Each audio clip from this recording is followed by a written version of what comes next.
Hello Ram Ram नमस्कार बगता प्रियंका लोकगीत चैनल में आप सबके दिल से स्वागत बा। नया चैनल बा, आप लोग ज़्यादा से ज़्यादा सपोर्ट करिएगा। तो चलिए हम आप सबके बीच में बड़ा ही प्यारा सरहज और नंदोई का नोक झोंक लेके आए हैं। और इसमें सरहज नंदोई जी गिरगिट हैं, गिरगिटान जिसको बोला जाता है। तो चलिए वो देखिए, शादी करने के लिए गिरगिटान आते हैं, तो उन्हीं के ऊपर है। बड़ा ही प्यारा ये गीत है, आप लोग सुनिएगा और कमेंट करके ज़रूर बताइएगा हमारा ये गीत कैसा लगा। तो चलिए हम सुनाते हैं। पूरे बही देशवा से आवे गिरे गिटवा, बैठा है शीश नवाई जी। किया तू ही गिरे गिटी हो सजिया पे सोईबा, किया तू ही जैबा देवना रे जी। किया तू ही गिरे गिटी हो सजिया पे सोईबा, किया तू ही जैबा देवना रे जी। नहीं मोरी सरहज हो सजिया पसोवे, नहीं हम जब जेवना रे जी।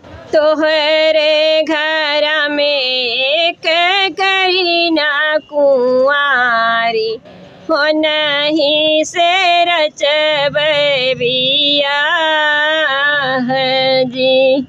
तोहरे घर में एक करीना कुंवारी, हो नहीं से रचब बियाह जी। हमारे ना बाटे गिरगिट उरदास चौरा, नहीं मोरे मटिया भतेल जी।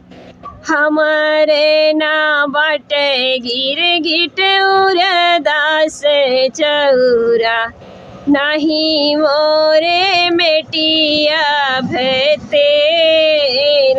जी। मटिया के चूल्हा बनवहु ना जन लो, कैसे करचबू बियाह जी। मटिया के चूल्हा बनवहु ना जन लो, कैसे के होई है बियाह जी। दई देवो सरहज हो रे दास चौरा, दई देवो मेटिया भतेल जी। दई देवो सरहज हो रे दास चौरा, दई देवो मेटिया भतेल जी। मटिया के चूल्हा बनाई हम देव, करीना से रचबो बियाह जी। मटिया के चूल्हा बनाई देबै सरहज, ननदी से तोहरे रचैबे बियाह जी। गीत कैसन लगा कमेंट करके बताओ। अच्छा